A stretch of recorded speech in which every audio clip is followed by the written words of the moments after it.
What's up, everyone?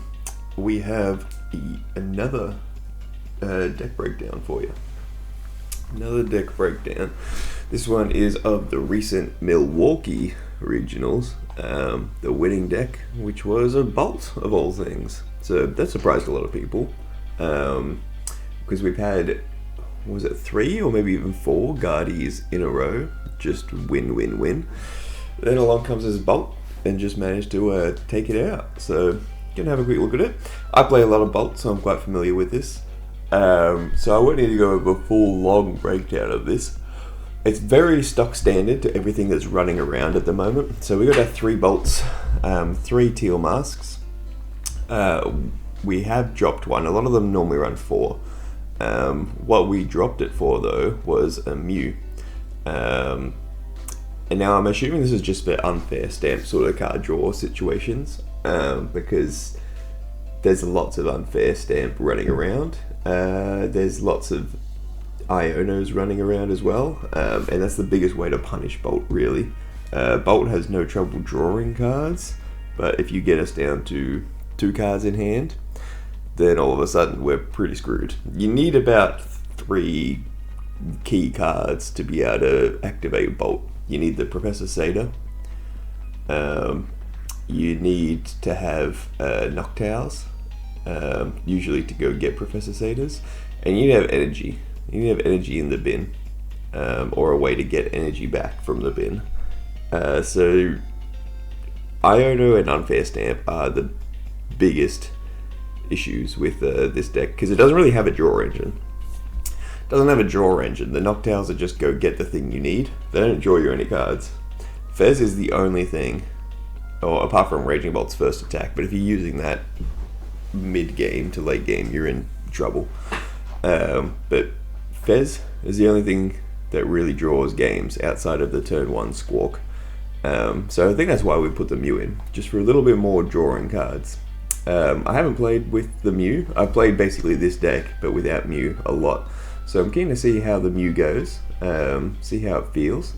One thing, we dropped 1 Grass Energy, which I'm not sure how I feel. I have played with 5 Grass Energy before to try squeeze a bit more in the deck, but it just felt bad. Like when you prize like 2 Grass Energy or something like that, all of a sudden you only have 3, all of a sudden your Teal Masks are kind of useless. But I mean, going down to 5 with only 3 Teal Masks, it's not the worst thing in the world. In terms of supporters or trainers, everything's pretty much the same, but we added 1 Bravery Charm, and I think we got rid of the energy switch for that. Yeah, so there's no more energy switch in the deck. Instead, we're playing 1 Bravery Charm. So we're playing the standard 3 stadiums. We hopped up to 2 Crispin. So a lot of decks were running 2 Boss and 1 Crispin, or 2 Boss and a Turo, something like that, some combination. But instead, we've just dropped down to 1 Boss and a Palpad, which I'm happy there's a Palpad in. Some of these Bolt decks were not running Palpads, and I thought they were crazy for it. So we've done that, and we've got 2 Crispins. And I quite like the Crispins. They're really good for early, because the thing is, Seder needs energy in the discard. I'd probably say 50% of the games you play, you can't get energy in the discard till turn 3. It's just too hard to do. Like if you miss Ultra Ball or where is it? Ultra Ball or Earthen Vessel. Like you can, these are fine, because in theory you're like, yeah, sure, I'll just Ultra Ball the energy away. But the amount of times you don't have any energy to actually Ultra Ball is like crazy. And if you don't have these 2 together, it's really hard to get energy to discard. Squawk's pretty good at it, but again, you need to get the Squawk out. You need to have a Nest Ball or an Ultra Ball, and then you also need to have energy in your hand. The only way to really do it early game is to just attach and retreat your active. That's pretty much the only way to consistently get energy in the discard to activate Seder in the early game. So that's why Crispin's really cool, because we can grab the lightning and the fighting and immediately go for, say we have a grass in hand as well, then we can immediately go for 210 damage, which will take out a lot of things in the early game. with the decks that are currently running around as well, we have like Guardy and Dragapult being the two dominant ones. A lot of them won't have any big health things until the start, till maybe like turn 3. So most of them will only have like max kind of 90 health, apart from maybe like their own like Fez or something like that. So you don't need a lot of energy. You don't need to have the big 5 energy wombo combos that early in the game. You just need Crispin to get you 2 energy to be able to kill a Routes or kill a Dreepy or a Dracloak, etc. The other thing it does is if you've got your where is he? This Baby Bolt. This is why I like the energy switch in the deck, because this becomes a lot more aggressive. But this one, depending on the matchup, you can target down 60 HP things like with just a Crispin. So you can get yourself what are they called? The Dusclops. That's 60 HP. If your Dragapults are still running the Dusclops line instead, and they haven't moved over to the Monkey Dory line, you can still run this bad boy and get it on turn 1 going second with just 1 Crispin. Do that, attack it, boom. That's a 1 prize immediately for you. But yeah, otherwise the deck's pretty straightforward. Pretty straightforward for everything that's been going on. Just very minor changes.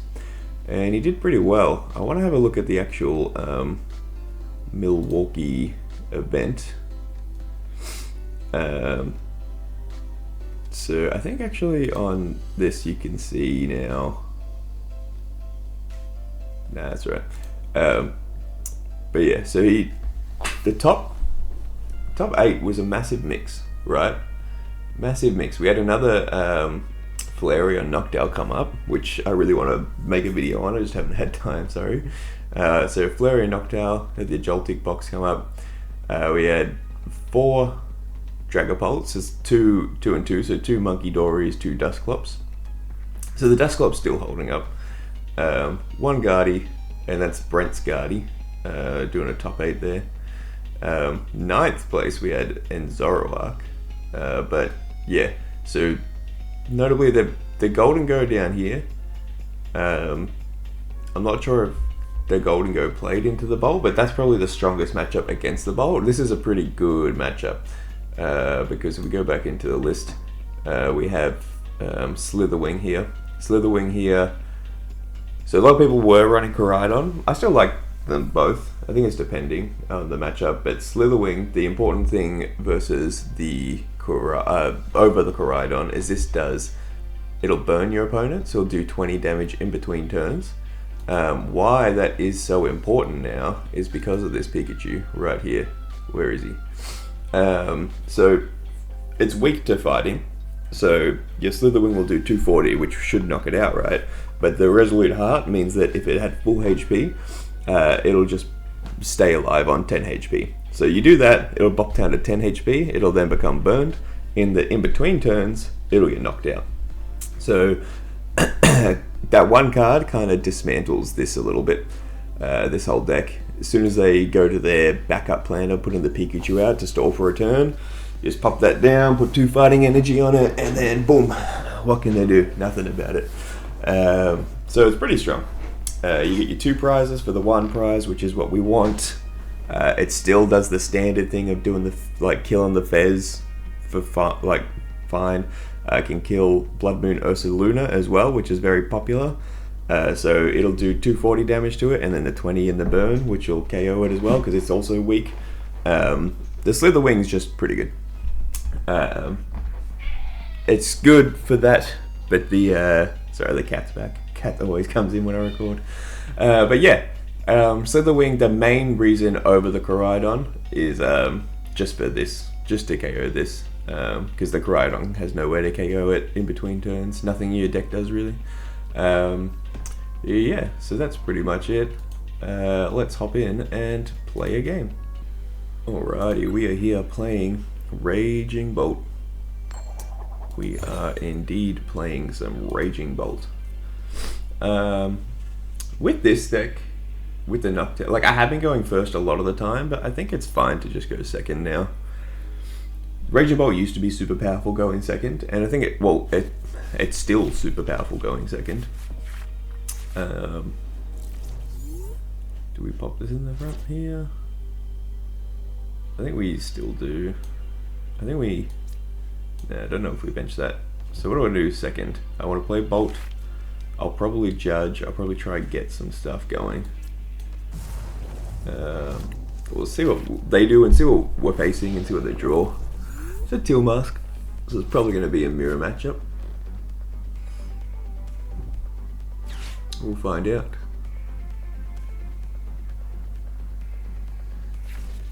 Van Rotem, yeah. So it still could be Terra Box as well, but we will find out. You're gonna get Hoots and Noctowls, and that won't really do it. Like, we still won't know what they're playing, basically. It's either going to be Bolt or with the Ditto. I'm pretty sure we know it's Bolt now. Yeah. Yep, the Lightning. And then they'll probably get themselves a Grass and a Fighting, I would imagine. Yep. Attach the Grass, retreat into the Ditto. Transform the Ditto into Raging Bolt with a Fighting Energy on it. Oh, did they just manually attach that? I think they manually attached that instead of Teal Dancing. Whoops. This should become a Raging Bolt, and I don't think they'll get the Fighting Energy on it because they manually attached. That's awkward, isn't it? There you go. Predicted to a T. That is how you play this deck. How do I respond here? I respond by playing cards, I think that's what we do. Just don't know which cards to play. I think we'll get our own Fan Rotem. Maybe we get ourselves a Fan Rotem and a Squawk. A Fan Rotem. What have we got? Anything missing? Any key components missing? How many Hoots were they? One thing to mention, he only ran the 70 HP Hoots. I'm a big fan of the 80 HP Hoots now. The Crispins are in there. I think a lot of the important stuff are in there. We're prized one each of the two energies, so we need to be careful about that. Let's just go ahead and do this. Grab a Squawk. We prized a Squawk. Well, that's awkward. That's fine. We just grab this then. I think we prized one Raging Bolt as well. Is there any problems with playing this? I don't think so. And then we play this, and then we judge.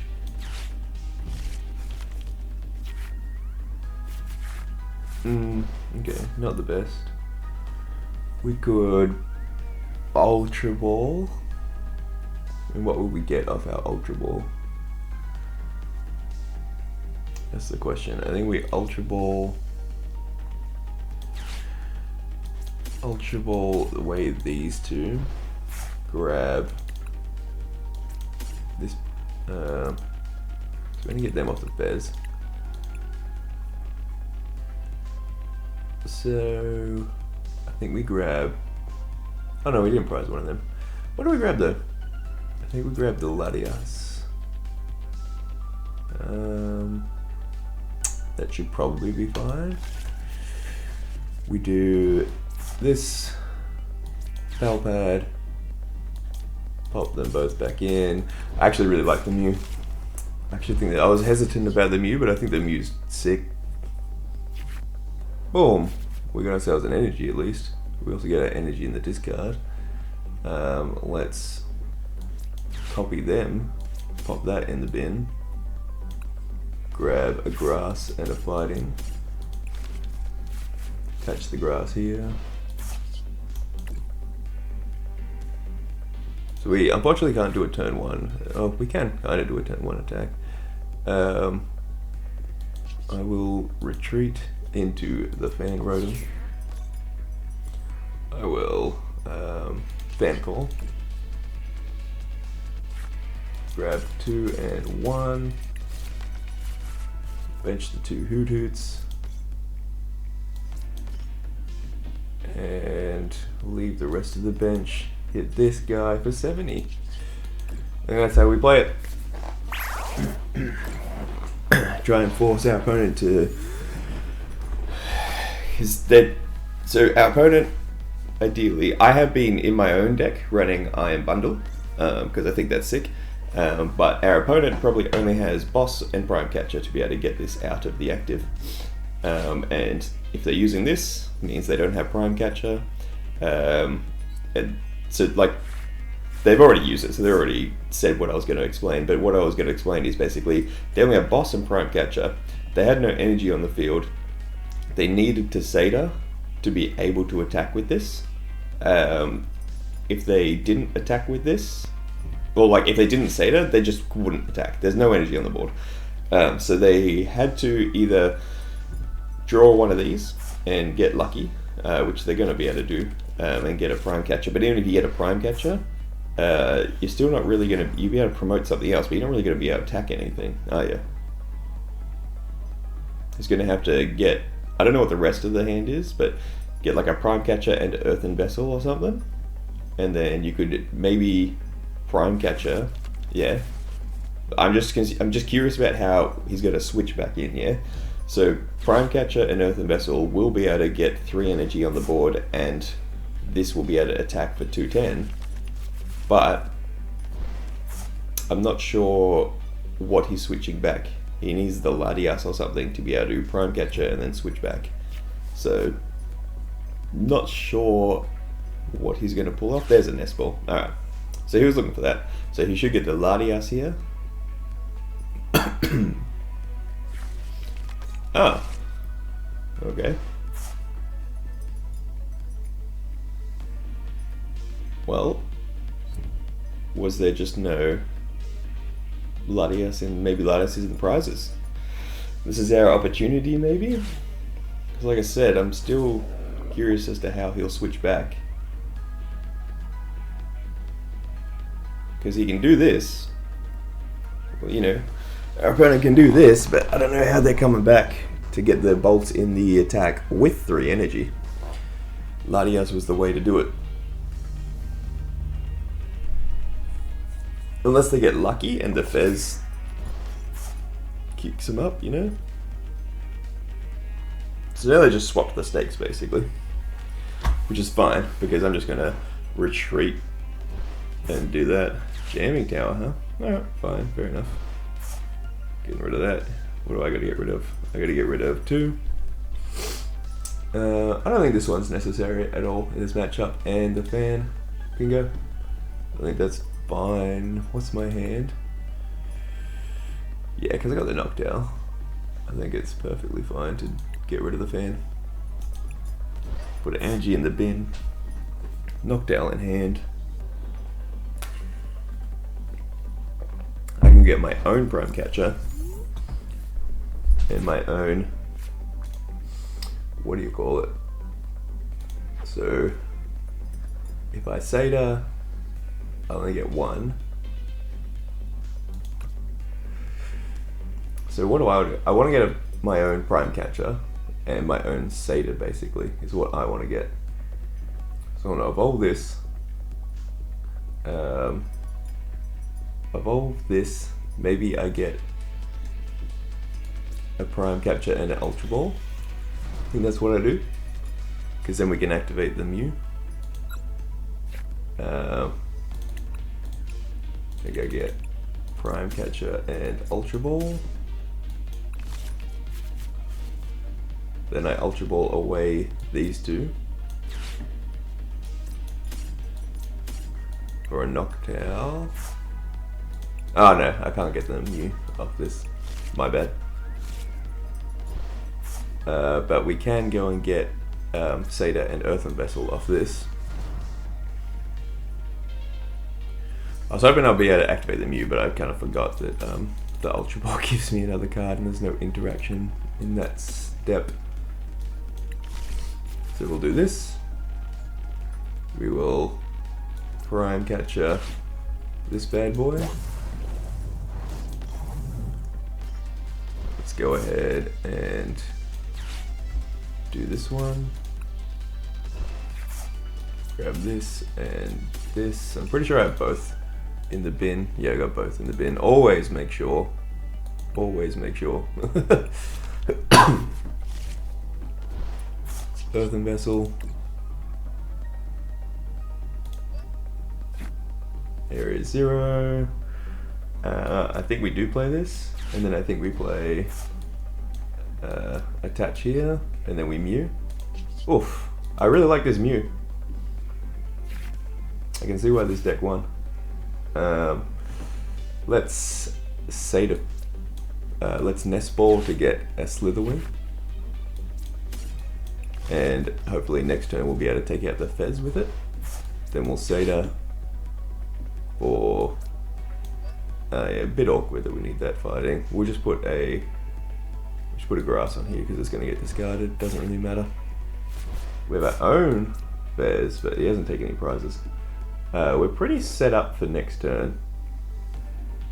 I don't think we need to do anything else. I think all we do is this and just take him out with 3 energy. We need to get rid of that. We'll leave that and I'll just get rid of 1 and 2. Boom, 3 energy. That is the reason why I like the Koraidon. It's because apart from the Pikachu matchup, the Koraidon's sick. I actually think the Baby Bolt, this one is probably actually the weakest one. I think you could cut this one.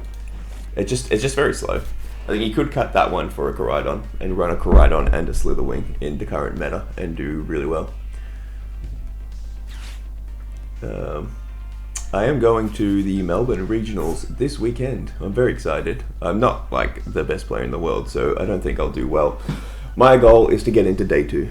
That's all I want. I don't know if it'll happen. Last year I didn't do very good at all. I didn't make it to day 2. But this year, I'm optimistic and hopeful. Optimistic and hopeful that I can get into day 2. That will be quite fun. Noctowl. What will you get? A Nest Ball or something? Nest Ball, Earthen Vessel? Maybe? Night Stretcher Judge. Okay. It's fine. They can't use the Judge anyway because they've used Seder this turn.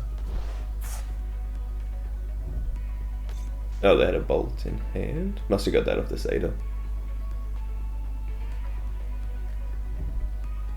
Hey, there's a Koraidon. Bum, bum, bum, bum, bum. The other thing is Koraidon works a lot better with Koraidon works sorry. Koraidon works a lot better with the main energy engines of the deck. Hey, we won. Didn't get anything. Cool. I do wish we could go back and see it. Like, I've been playing a bit of like Magic and stuff lately. In Magic, after the game's over, you can go back and see the battlefield to discuss and inspect. You can't in this one, but that's fine. I have to wait for all this stuff to load a bit. Yeah. Come on. Yeah, here we go, right here. He takes so long to be able to do anything worthwhile in the current meta. So I think what I would actually do is probably play this deck, but I would cut him for a Koraidon. Oh, whoops, how do you spell it? Where is he? This one. I think I go for this, because he can do a lot with any 2 energy. Like, worst thing in the world, he can take out a Budu. You know, a Budu or a Cleffa. They are currently in the meta at the moment. Pretty strong, and they're always in the active. which is why the Baby Bolt, he's good in theory, but you need 3 energy on him to be able to. You need 3 energy on him to be able to do anything in the current meta. Everything is 70 HP because of Dragapult EX being alive and around. Because Dragapult EX is alive and around, that means you need 3 energy attached to be able to KO any of the basic Pokemon that are run outside of Cleffa and Budew, which, again, like I said, they'll be in the active. So if the Koraidon here is your only so I'm saying from let me clarify. In terms of being aggressive and attacking early, Koraidon is a lot easier to enable than Raging Bolt, and this deck is hyper aggressive. You want this to happen. You want the Koraidon to be like, so if you had a scenario where you only have this in the active and you only have this in the active, so 2 different scenarios. You only have either one in the active. This one, you're not going to be able to attack until turn 2. Because there's just no way in this deck, especially without any energy switch, there's no way to accelerate 3 energy onto any one of your Pokemon. There's just no way to do it. I mean, well, you can do it with the Teal Mask, but that's unrelated. That's not going to be attacking. Teal Mask, you can do it by using its ability, playing a Crispin, and attaching a Grass Energy, and then also having a Grass Energy in your hand. So the stars kind of need to align for this to actually be able to attack, but it can still attack. Your Raging Bolt can't. It can attack, but it's only going to do 60. So unless your opponent also happens to have a Budew or a Cleffa in the active that they put in there, you're not going to be able to attack. You're not going to be able to do anything with this card. So I think it's a bit too slow. I personally would cut it for Koraidon, or if you only want one of these options, because my reasoning is we're cutting a single prizer attacker, so we probably want to put another single prizer attacker in. So I think we have these 2 options. The other thing that I really like playing at the moment is this Iron Bundle. 1 copy of this Iron Bundle, because if it's on the bench, you can discard this and your opponent has to pull up another Pokemon. There's a lot of situations where we're getting item locked, but we don't want to KO the Budew. We don't want to KO the Budew because it's a single prizer and it's not really a threat. We would much rather much rather KO either a Fez on the bench or a Dracloak on the bench. Say your opponent, say the board setup, right? The board setup is 2 Dracloaks and a Fez, and in the bench, and the opponent has a Budew in the active. Well, if we KO that Budew, then that's bloody terrible for us. We KO the Budew, then they're going to be able to activate their Fez, promote a Dragapult, a Dracloak, and highly likely withdrawing 5 cards, drawing 6 cards including their draw step, just with the Pokemon on the field, they'll draw 6 cards. And it's highly likely they're going to be able to get Dragapult EX on the field and attacking that turn.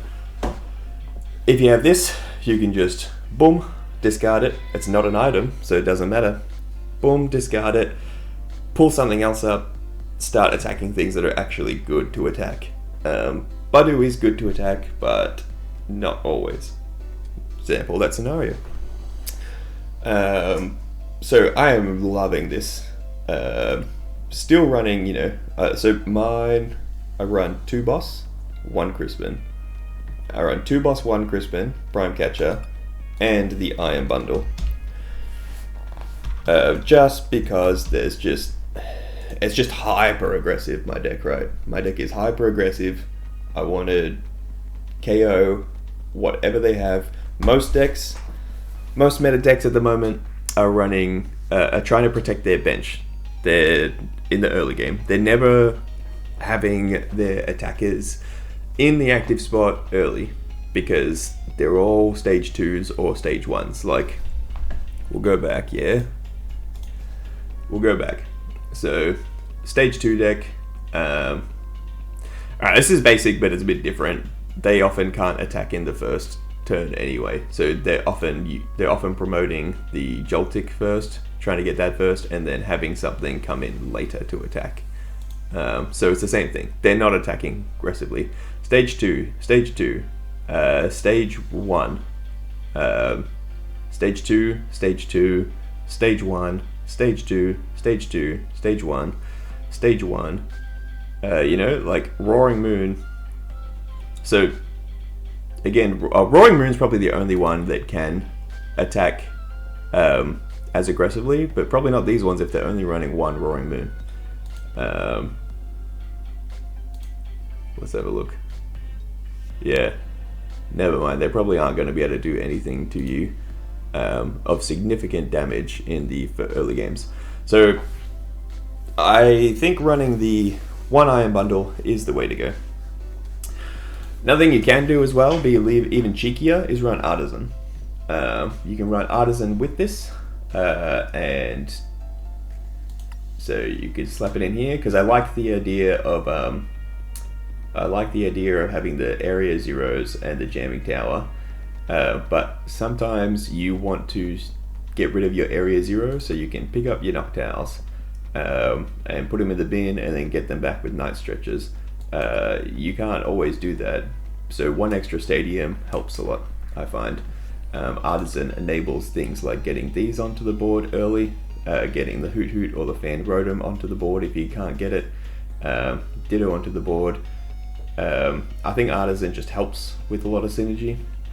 I quite like Artisan in a deck at the moment. Artisan? Oh wait, no, it's in trainer, that's why it's not working. Artisan. There you go. So, you can just play this, you can get any non-rule box Pokemon out onto your bench. So you can Artisan for the Iron Bundle, discard it immediately, and then put something else onto the bench to take its spot.